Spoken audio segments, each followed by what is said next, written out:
teman-teman semuanya, kembali lagi di video aku. Hari ini kita akan membahas beberapa soal-soal silogisme. Oke, disclaimer dulu, sebenarnya soal-soal silogisme ini itu kalian lebih gampang lagi kalau ngerjainnya sesuai apa ya, kayak kan ada semacam formula atau rumusnya itu yang ngerjain silogisme itu kayak PHR itu loh.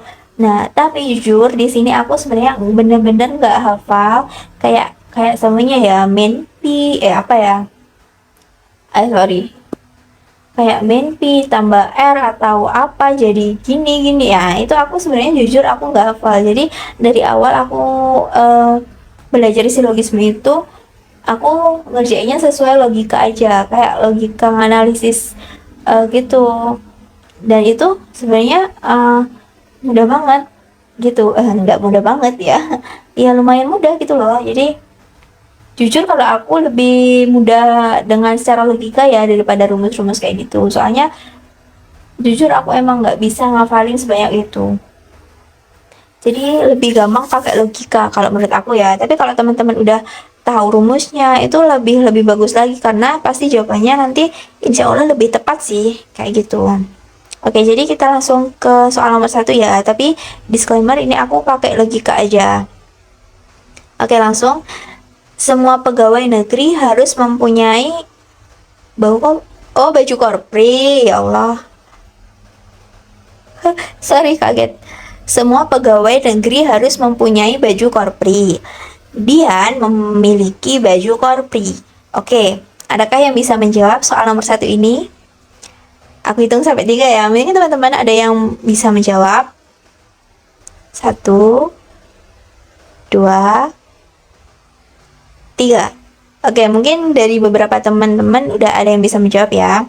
Oke, jadi begini, kan premis 1 dikatakan kalau semua pegawai negeri itu harus mempunyai baju korpri. Sedangkan di premis 2 itu ada kalimat Dian memiliki baju korpri. Oke, apakah kesimpulannya berarti Dian itu adalah pegawai negeri? Tidak ya, tidak pasti, atau mungkin saja dia bukan pegawai negeri. Kenapa? Jadi yang harus gini. Jadi kan pegawai negeri kan harus mempunyai baju korpri. Tapi tidak semua yang mempunyai baju korpri itu adalah pegawai negeri. Bisa jadi Dian itu adalah penjual baju korpri. Atau bisa jadi Dian itu memang bercita-cita jadi pengen jadi pegawai negeri tapi masih belum. Oke, atau Dian itu memang suka koleksi aja, koleksi baju korpri. Oke, jadi seperti itu. Jadi berarti Dian itu belum tentu adalah pegawai negeri, cuma dia itu mempunyai baju korpri. Tapi kalau pegawai negeri itu harus mempunyai baju korpri. Oke, paham nggak teman-teman? Jadi coba kita coret dulu baju korprinya ya. Berarti baju korpri itu kita coret. Oke, berarti sisa pegawai negeri dan Dian ya. Berarti jawabannya itu adalah Dian mungkin dia adalah pegawai negeri. Atau Dian belum tentu pegawai negeri. Oke, jadi masih ada kata mungkin karena belum pasti juga ya. Jadi jawabannya adalah ini pasti salah ya. Ada kata pastinya salah. Nah, jawabannya yang B ya, ada kata-kata mungkin. Jadi belum tentu orang Dian itu adalah pegawai negeri cuma karena dia memiliki baju korpri. Seperti itu teman-teman.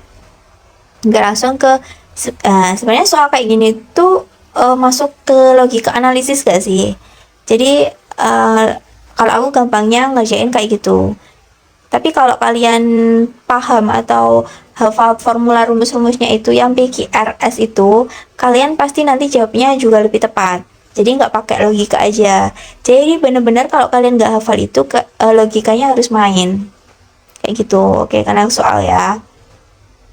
Oke, premis 1. Semua pegawai yang pergi ke kantor harus membawa payung dan sandal. Premis 2. Beberapa penghuni kos A membawa payung dan sandal. Oke, berarti ini tuh sebenarnya soalnya sama, hampir sama kayak ini, sama malahan, karena yang bekerja atau pegawai di kantor itu harus membawa payung dan sandal kan. Sedangkan beberapa penghuni kos A itu membawa payung dan sandal. Oke, berarti jawabannya adalah mungkin ya, pasti ada kata mungkinnya. Karena tidak ada sesuatu yang pasti di kedua premis ini. Jadi yang pasti itu kan pegawai yang pergi ke kantor membawa payung dan sandal, sedangkan beberapa penghuni kos A membawa payung dan sandal. Bisa jadi kan penghuni kos A tadi ya cuma iseng aja, atau memang dia kerja di pabrik dan dia juga harus membawa payung dan sandal begitu. Jadi ini ada kata-kata mungkinnya ya, kayak soal nomor 1 tadi. Jadi tidak ada kepastian. Berarti jawabannya adalah A. Jawabannya adalah A. Beberapa penghuni kos mungkin adalah pegawai kantor karena dia membawa payung dan sandal. Tapi belum pasti ya. Belum pasti karena tidak ada keterangan kalau penghuni kos itu bekerja di beberapa penghuni kos A itu bekerja di kantor. Cuma dia membawa payung dan sandal. Jadi kemungkinan dia adalah pegawai di kantor. Seperti itu. Seperti itu ya. Jadi benar-benar kalau ngerjain silogisme itu logikanya harus main juga sih teman-teman. Oke, langsung kita kerjakan soal nomor 3. Premis 1, semua pemegang layanan jasa asuransi dapat melakukan general check up setiap 4 bulan. Premis 2, semua pegawai kantor X adalah pemegang layanan jasa asuransi. Oke. Sebelumnya kalau di kedua premis atau di semua premis itu ada kata-kata semua, nanti jawabannya pasti semua. Oke? Jadi kalau ada kata semua di kedua premis itu pasti nanti jawabannya adalah semua. Oke? Oke, semua pemegang layanan jasa asuransi dapat melakukan general check up setiap 4 bulan. Kemudian semua pegawai kantor X adalah pemegang layanan jasa asuransi.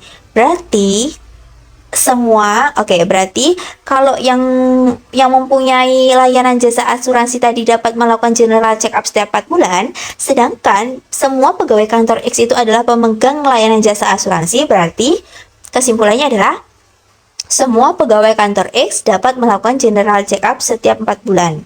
Oke, paham? Jadi ini kita coret dulu layanan asuransi pemegang ini. Nah, kan sisa pegawai kantor X dan dapat melakukan general check up setiap 4 bulan. Nah, di kedua premis itu ada kata semua. Jadi jawabannya adalah semua pegawai kantor X dapat melakukan general check up setiap 4 bulan. Karena pegawai kantor X tadi semuanya adalah pemegang layanan jasa asuransi, dan semua pemegang layanan jasa asuransi itu dapat melakukan general check up setiap 4 bulan. Oke, berarti kesimpulannya adalah jawabannya adalah yang E ya.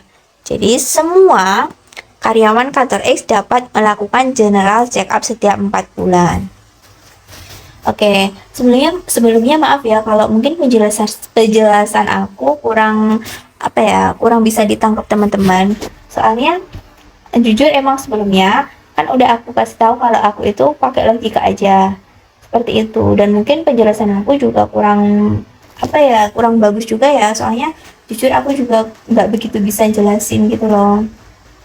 Tapi semoga teman-teman bisa memahami ya, seperti itu. Oke, langsung ke next soal. Semua dosen memiliki buku favorit. Oke, tidak ada pengangguran yang memiliki buku favorit. Oke, kita coret buku favoritnya karena sama-sama ada di kedua premis ya. Oke, berarti semua dosen itu, nah ini kan ada semua dosen dan ini tidak ada pengangguran. Oke, berarti bisa disimpulkan kayak gini. Jadi kan semua dosen itu kan memiliki buku favorit.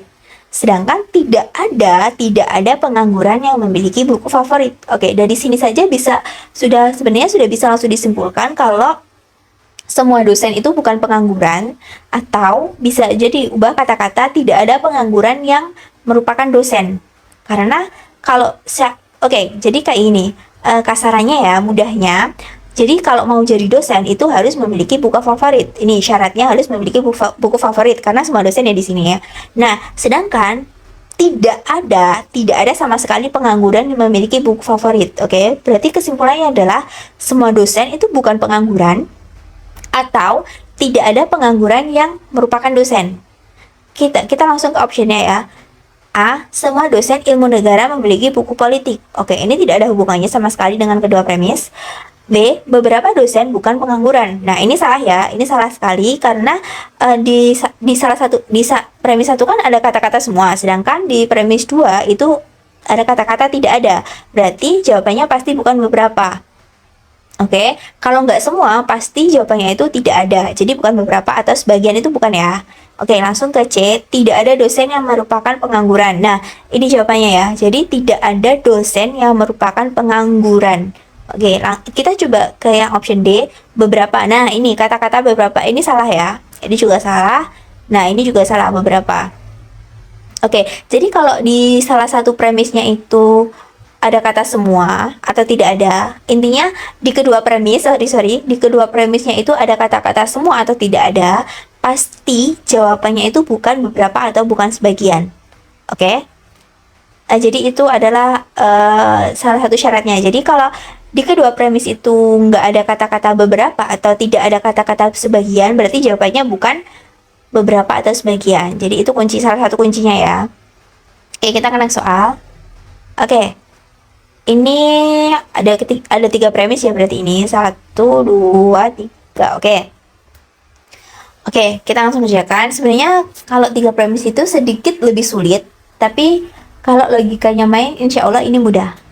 Oke, jadi ada pernyataan seperti ini. Yola akan berangkat ke sekolah dengan ayah jika motor ayah sudah diperbaiki. Oke, ini premis 1 ya. Kemudian, motor ayah akan diperbaiki jika Mas Narka sudah membawanya ke bengkel. Oke, ini premis 2. Ternyata Mas Narka lupa tidak membawa motor ayah ke bengkel. Ini premis 3. Oke. Jadi, Yola itu akan berangkat ke sekolah dengan ayahnya jika motor ayah sudah diperbaiki kan. Dan motor ayah itu akan diperbaiki jika Mas Narka itu sudah membawanya ke bengkel. Ternyata Mas Narka lupa tidak membawa motor ayah ke bengkel. Jadi logikanya kayak gini. Mas Narka kan lupa tidak membawa motor ayah ke bengkel. Oke. Jadi motor ayah kan otomatis belum diperbaiki dong. Kan ini ada kata-kata Mas Narka lupa tidak membawa motor ayah ke bengkel. Jadi motor ayah itu belum diperbaiki. Karena motor ayah itu akan diperbaiki jika Mas Narka membawanya ke bengkel. Ternyata Mas Narka lupa, jadi motor ayah belum diperbaiki.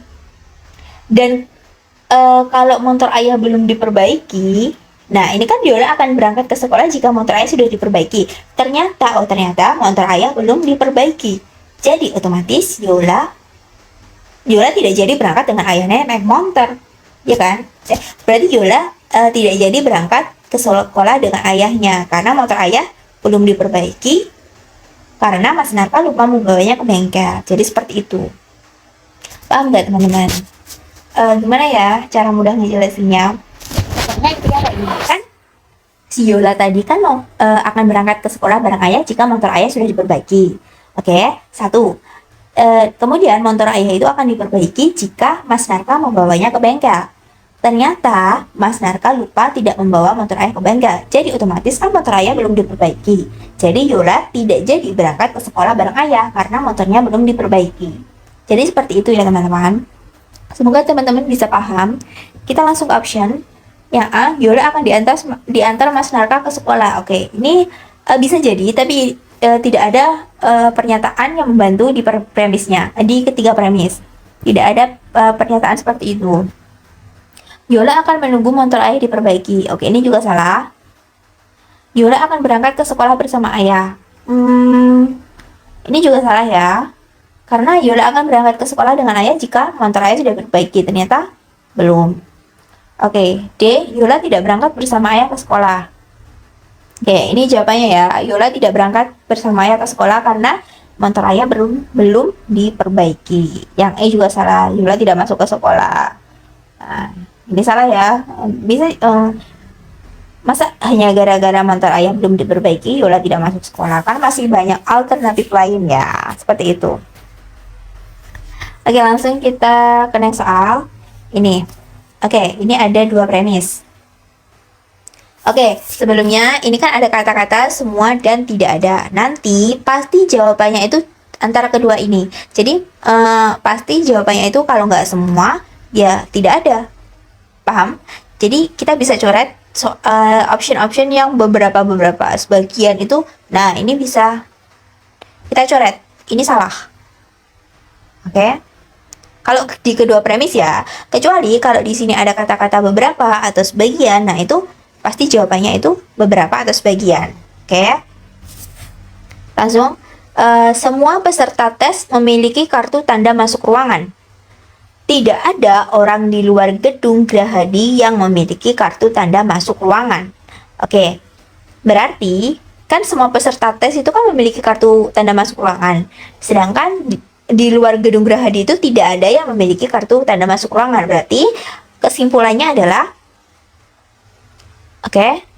berarti kesimpulannya adalah tidak ada orang di luar gedung Gerahadi yang merupakan peserta tes. Oke, kita langsung ke option, langsung ke B ya. Semua orang di luar gedung Gerahadi adalah peserta tes. Nah, ini salah ya. Ini salah karena di luar itu tidak ada yang memiliki kartu tanda masuk ruangan. Sedangkan kalau peserta tes itu pasti mempunyai kartu tanda masuk ruangan. Jadi, yang B salah. Yang C, tidak ada orang di luar gedung Gerahadi yang merupakan peserta tes. Nah, jawabannya yang C. Tidak ada orang di luar gedung Gerahadi yang merupakan peserta tes karena mereka tidak ada yang memiliki kartu tanda masuk ruangan. Seperti itu. Oke, ke next. Nah, ini ada satu soal untuk teman-teman kerjakan untuk latihan di rumah. Sebelumnya terima kasih sudah menonton video aku dan dan terima kasih juga untuk teman-teman yang mungkin sudah kembali lagi nonton video aku. Terima kasih banget. Segitu aja. Semoga teman-teman bisa paham. Dan ini ada beberapa soal-soal tadi itu sebenarnya juga buat teman-teman latihan untuk memperkaya soal-soal aja seperti itu. Oke, sebelum aku akhiri, ini ada quotes hari ini. Kamu cukup, kamu mampu, kamu bisa. Oke, terima kasih dan see you next video.